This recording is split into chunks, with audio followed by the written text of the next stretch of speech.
Okay, what are you teaching us today, Michael? So today we're going to be head chopping using fishing line. So this is perfect. This technique, or you can use dental floss, is actually perfect for really tight rosette plants like your Echeveria. So for example, here we've got Echeveria chihuahuensis. So you'll see here about 2.5 weeks ago, I have used fishing line in this, and right there, you might just be able to see it, is new growth. Enough.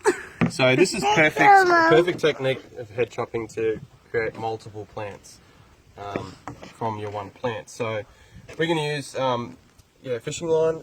You can use gloves with it because sometimes it can actually be, like on some of the tougher, depends on how big the stem is of the actual plant, it can actually sometimes cut your fingers.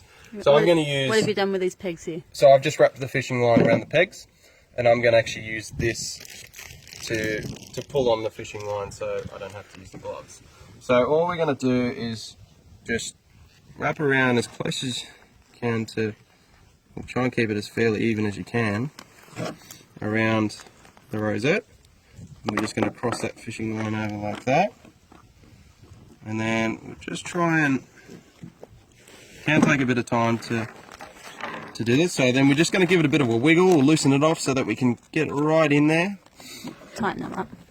To get it as tight and close to the stem as we can. And then all I'm going to do, except it's just come on down here, which isn't good. Get it tight, come on. Thank you, darling. Thank you. Okay. So then I get it and I just keep rolling it, just so I can get it as fairly close to the plant as I can. And then all I'm going to do is just give it a pull, and you'll feel it like, you'll feel when it's snapped all the way through, it just gives you like a release of the fishing line. So you just keep pulling. Yeah, this one's quite a decent stem. There we go. So then we just pull that off, and voila.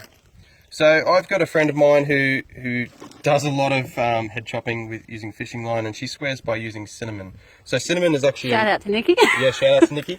So your cinnamon is actually a natural fungicide, so it is actually perfect to dab it over your freshly cut plants. You can also use it for your cuttings as well as a rooting hormone. So it is perfect, or you can use other fungicides as well. So just let it really dry. If you don't wish to use that, make sure it's out of the rain so it dries, because you can get rot from that spot there. I recommend head chopping, yeah, if you're in a fairly warm spot at the moment. It might be still early for some areas, unless you've got a greenhouse. So if you can get it over around 20 degrees through the day, you're still going to get good growth. So hope that helps. So you'll... Yep, so we'll just remove all these leaves so that we get a bit of stem.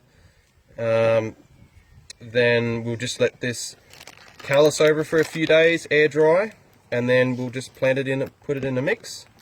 So that will be a new plant, these will be new plants, yes. And you'll get lots of little pups on the inside here. Yeah, so it's a win-win, 3 ways I suppose. So an extra win, yep. That's it. So yeah, hopefully you found that helpful.